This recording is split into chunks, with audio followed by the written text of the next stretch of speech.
mag-ingat. All Points Bulletin sa mga nagpapakakilala sila ay taga Bureau of Customs. Malalabas itong mga motorsiklo naman kung ano-ano mga sinasabi. Isang biktima nalagasan ng 150,000 piso. Motor na binili kasi online. Pakilalang taga Bureau of Customs. Bogus pala. Narito ang report. Di pa rin makapaniwala si Elvin Alfon na nabiktima siya ng isang scam nito lamang Pebrero. Kwento niya, nagpatulong sa kanyang kaibigang seaman na noon nasa abroad para bilhin ang motorsiklong nakita sa isang online selling site. Siya yung unang nakakita ng post dun sa sulit.com. Yung item na Duke 390. Ang price niya is actually yung unang price is 150. Mura. Kasi ang price talaga nun is 300,000. Doon sa dealer mo siya bibili. Mabilis daw nakipagtransaksyon sa kanilang isang Dennis Arevalo na nag-post ng ad sa internet at isang Eduardo Mendoza na umano'y amo ni Dennis. Pakilala sa kanila ng dalawa, empleyado raw sila ng Bureau of Customs. Nagkaroon ng transaksyon, natawagan namin kung available pa daw yung unit. So sabi niya, sige patatawagan kita doon kay Boss Ed niya daw. Ang tiwala kami lahat.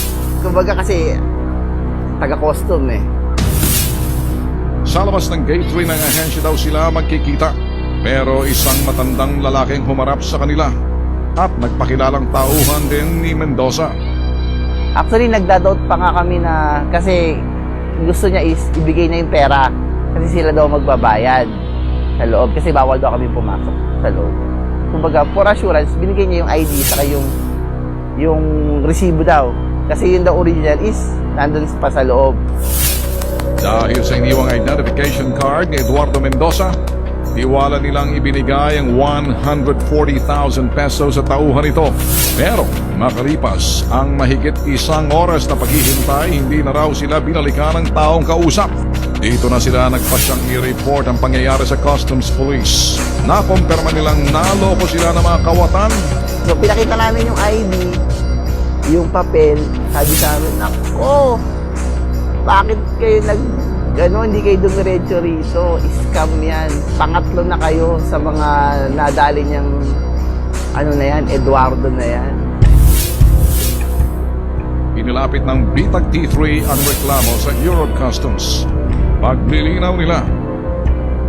Wala po kami empleyado ngayon kasi marami pong nagpa-blatter sa amin na yung mga pangalan niyan ginagamit ng mga manloloko, mga scammers. Ito yung in the form of ID. ID ng customs pero ibang-iba naman ang forma. Talagang peke. Mahigpit nilang paalala. Walang naman transaksyon ang maaaring gawin sa labas ng kanilang ahensya. Ang pagbebenta namin dito, pag-auction, lot by lot, ibig sabihin hindi po yung isang piraso o 5 piraso ng gadget or isang motor. Kung saan lang po kayo dapat magbayad, kung saan po kayo dapat makipag-transaction. Sa loob lang po ng customs, hindi po sa individual na tao.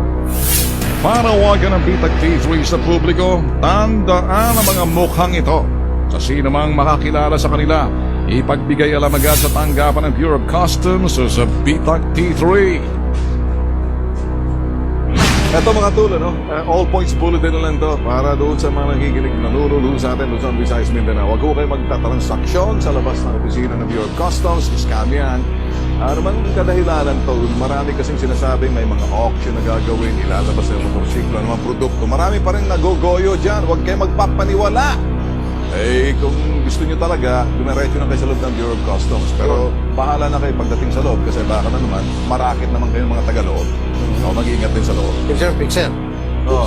Hindi, pero in fairness malinis na ngayon ang bureau. Ganun ba? Kasi ginagawa ng paraan lahat ng mga kinaukulan doon.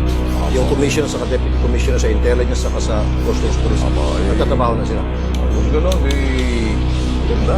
Ayos na. Tsaka magkakaibigan-kaibigan sila. Hindi katulad dati, nag-iintrigahan yan eh. Nag-away-awayan. Ngayon, balita natin, nagkakasundo na.